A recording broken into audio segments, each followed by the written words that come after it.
talaga kinabahan ako kasi ito po yung first comedy movie ko. And syempre pressure kasama pa si Vi, si Miss Ai, Tita Chris.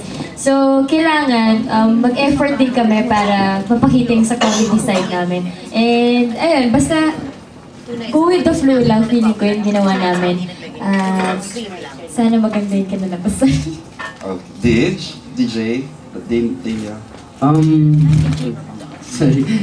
Kami naman, ako naman kasi trip ko talaga mag-comedy.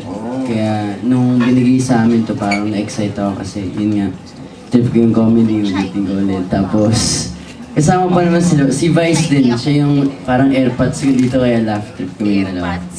Airpod ka. Tapos nakagaon ako sa bahay, airpod ka dyan. Kainis yun na. Direct si Cyril, anong gagawin sa movie? Sorry. Ako siya yung pinakamatanda at may pinakamatino rito. 100 years old ang role niya rito. Bunsong anak ni Ai, tapos siya talaga yung matanda. Alam mo yun? Oo. Ang totoo kasi niyan, 42 na si Cyril eh. May sakit lang yung bata.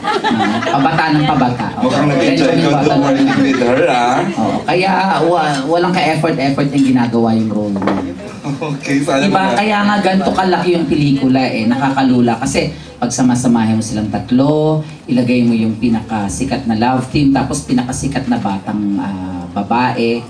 O ayan, Sister Agas. Okay, thanks Direk Wen. Tita